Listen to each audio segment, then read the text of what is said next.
আসলে আপনার ছেলে এর আগেও লাইলার মামলায় কারাগারে গেছিল, জামিন পেয়েছিল, আবার সামনের দিকে করলো, আবার কারাগারে গেল। এই যে সামগ্রিক অর্থে সে তাহলে একটা পপুলার, মানে সবার কাছে জনপ্রিয়তা আছে সামাজিক যোগাযোগ মাধ্যমে। এই বারবার আপনার ছেলে কারাগারে যাচ্ছে, এই কারণে তার ইমেজ ক্ষুণ্ণ হচ্ছে কিনা, বা কি মনে করেন আসলে কেন বা তাকে টার্গেট করে কারাগারে পাঠানো হচ্ছে, কি মনে করেন? মনে করে আজকের ভিতরে মেয়েগুলি গিয়া আইন আদালত খুব বেশি, আর ছেলেগুলি গিয়া নাই। ছেলেরা ধ্বংস হয়ে যাকবা, এটাই মেয়েরা চায়। কি করে খানি ওরা কি করে মেয়েগো, কারণ মেয়েগুলি ছেলেগুলি গিয়া কতন যৌতুক মামলা দেয়, কতন কি আর নারী নির্যাতন মামলা দেয়, কত কিছু মামলা দেয়, কতন কি করে টাকা পয়সা চায়, বস্তায় বস্তায় চায়। যখন বস্তায় বস্তায় দিতে না পারে তখনই মনে করেন ঝগড়া লাগিয়া যায়। ঝগড়া লাগার পরে এরপরে যদি ঝগড়া লাগিয়া যায়, মারামারি লেগে যায়, এক পর্যায়ে ছেলেরা যদি দেয় একটা, ওরা দেয় তিনটা। কিন্তু তারপরে এটা এটা অগলিকা মামলা মহদিন হয় না, কেন ছেলেরা গেছে কোনো অসহায়ের পাত্র হইয়া, আর মেয়েরা গেছে একেবারে পুরা বাংলাদেশের পুরা সেলিব্রিটি হইয়া। মেয়েরা এত ভালো, তাই কি করে অগলি লাস্ট ফিনিশিং এ যখন টাকা পয়সা চাই দিতে না পারলে তখনই অগ নামে কতগুলো মামলা দিয়া হয়। যৌতুক মামলা, এর কি কি মামলা ধারা দুরা জানি না, আমরা জীবনে করি নাই, আমরা জানিও না। যেহেতু আপনি একটু যদি বলতেন। অবশ্যই আছে। এখন লাইলার আর লিখনের, লাইলা তো বৈশা রয়েছে নাড়াই নিয়া, নাড়াই নিয়া লাইলা বৈশা রয়েছে উপরে। আর গুড্ডি আছে না, গুড্ডিটা দিছে লিখনের কাছে। লিখন আয়া ওই গুড্ডিটা খালি উড়াইতে আছে, আর নাড়াইটা ধরে বয়ে রয়েছে লাইলায়। এখন আমার বউ কিন্তু এত ইয়ানা বউ প্রথমেই ফার্স্টে কইছে যখন ঝগড়া লড়াই হয়, আমি বাইরে, আমি যদি আপনার ছেলের ভাত নাও খাই, আমি কোনোদিন মামলা মহাদিনেও করতাম না, সোশ্যাল মিডিয়াতেও যাইতাম না। এই কথাগুলা কিন্তু আমার বউ কইছে। এখন আমার বউ কিন্তু এগুলা করতো না, এগুলারে সবকিছু করাইছে লিখন। লিখন ওর মারে ফুসলাইয়া, ওর মারে মা ডাকছে। লিখন কি আর মার কি ছেলে নাই? ওর মার তো ছেলে আছে, ছেলে দেশে রয়েছে, আর মেয়েরে নিয়ে বাণিজ্য করে। বাপে একটা অসুস্থ, কোনো চাকরি করতো, রিটায়ার্ড হয়ে গেছে, আর প্যারালাইসিস, অসুস্থ হয়ে গেছে, স্ট্রোক করা রুগী। আর ছেলে কি কাজ করে কোনো কইতে পারি না, আমার লগে কোনো ইয়া নাই। মেয়ে এখন মেয়েরে নিয়ে নাচানাচি করতে আছে, মেয়েরে নিয়ে নাচানাচি করলে চলে। একটা বিষয় আজকে মামুনকে তো আদালতে নিয়ে আসা হয়েছিল, মামুন আপনাকে কিছু বলেছে কিনা, বা আপনার সাথে কথা হয়েছে কিনা? মামুন আপনাকে কিছু বলছে, মানে আজকে সে কারাগারে কেমন ছিল, বা সে কি চাই? ভালো নাই, আমি খুবই অসুস্থ, মুখটাই শুকাইয়া গেছে, একবার ভাঙিয়া গেছে, অনেক অসুস্থ হয়ে গেছে, এর দূর হয়ে গেছে মুখটা।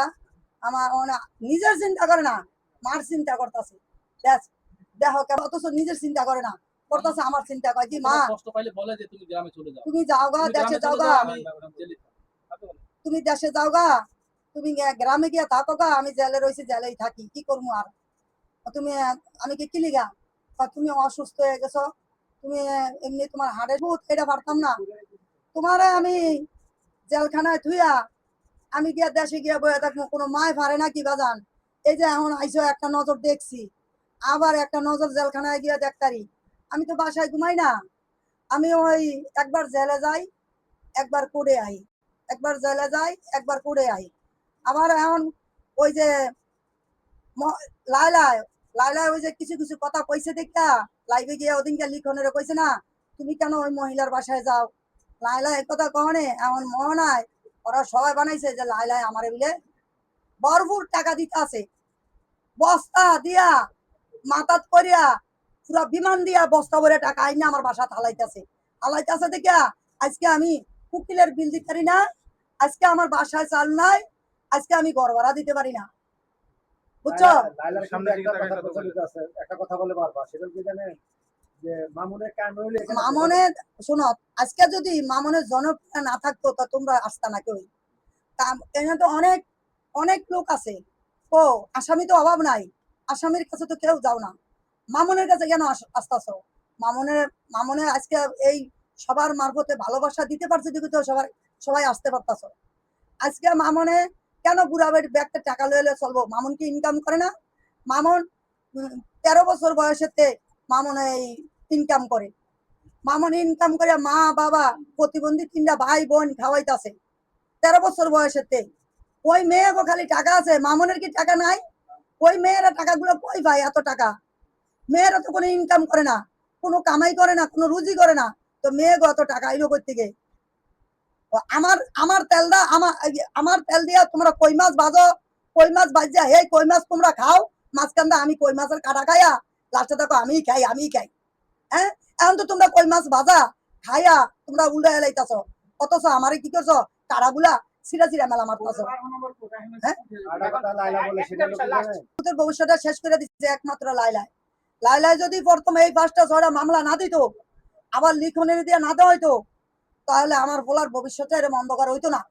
লাস্ট ফিনিশিংয়ে আমার ভবিষ্যৎটা যাই একটু ফিরে আবার আস্তে আস্তে ধাপে এতগুলা মামলা চালাইলে, এই মামলাগুলার হাজিরা আছে, এই মামলাগুলার তারিখ আছে, এই মামলাগুলার সবকিছু 7টা মামলার সবকিছু করতে হয়, অনেকগুলা মামলা। এই মামলাগুলা চালাইতে মামুন অনেক নিঃস্ব হয়ে গেছে, নিঃস্ব হইয়া তারপরও ধাপে আল্লাহর রহমতে একটু উঠে গেছিল। যার উপরে মার হাত আছে, যার মাথার উপরে, যার উপরে ভাই বোনের ইচ্ছা করিয়া খায়, আর ওর 3 দিনটা প্রতিবন্ধী। ওই সোশ্যাল মিডিয়াতে যারা যারা আছে সবাই আমার বাড়িতে গেছে, সবাই জানে যে ওর 3টা প্রতিবন্ধী ভাই বোন, ও খাওয়াইতেছে।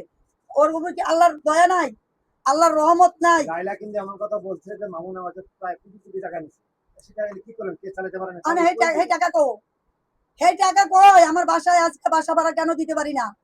আজকে আমি কেন ভাত খাইতে পারি না? আমি আজকে কেন আমি মামলা চালাইতে পারতাছি না? কেন? এই টাকাগুলো কই? লাউলার কোটি টাকা, মহানার কোটি টাকা আমার কি ব্যাংকে ঢুকায় দিয়ে আমার কি স্বাদ লাগে যে বাস দিয়ে চলাচল করতে? আমার কি মজা লাগে যে আমি হাইটে আমি হাঁড়ি, আমার ভাঙ্গা পাউনিয়া, আমার এই পাউডা ভাঙ্গা লাগছে লিখনে, আমি এটা নিয়ে ঘোরা হাঁড়ি, আর আমার গরব আমার দেশে আমার 2টা প্রতিবন্ধী বাচ্চা না খায়া রয়েছে, মানুষের দিতে আছে, খাইতে আছে। লাইলা কিন্তু একটা কথা বারবার বলে যে মামুন টাকার কাছে স্বপ্নে বিক্রি হয়ে যায়। মামুন যে মেয়ে টাকা দিব ছোট আর বড় বলতে কিছু বুঝে না, টাকা দিয়ে মামুন প্রেম করে, কারণ তার কাছে টাকা নেই। এই বিষয়ে আপনি মায়ের কথা বলেন। এগুলা তো ওরা এগুলো বলতে পারে না। বয়স্ক যেগুলা, এগুলার মাথার মধ্যে যে ট্যালেন্ট, ওই ট্যালেন্টটা পিচ্ছি বলা মাইনে নাই। আমনে বয়স্ক লোক, আমনের মাথার মধ্যে যে বুদ্ধি আছে, এখনো মনে করেন ছোট ফোলামান যারা ক্যামেরা ধরছে তাদের মাথায় এতগুলা বুদ্ধি নাই, কিন্তু ওই বুদ্ধি খাড়ায়, ওই চাল খাড়াই ওরা কথাগুলা বলে, যাতে মামুনের ইয়া করতে পারে, মামুনের ক্যারিয়ারটা নষ্ট করে দিতে পারে। তা আল্লাহর রহমতে, আমার পীর মুন্সিদের দোয়ায়, আমার আল্লাহর দয়ায় মনে কর মামুনের কোনো দিন ফালাইতে পারবো না, নষ্ট করতে পারবো না। 12টা মুশকিল 13টা আসান, আল্লাহ একটা আসান মানুষের বান্দার জন্য দিয়া দিছে। ওই আসানটা আমি আল্লাহর কাছে নামাজ পড়ি আর কই, আল্লাহ ওখান থেকে একটু সামান্য আমার ছেলের উপরে দিয়া দিও। আল্লাহ যেই জায়গায় আমার ছেলের কামাই খাই, রুজি খাই, যেগুলা বলতাছে সবগুলা মিথ্যা কথা বলতাছে, বানানো কথাগুলা বলতাছে, বানানো ছাড়া, সাজানো ছাড়া আজকালের যুগে মামলা হয় না।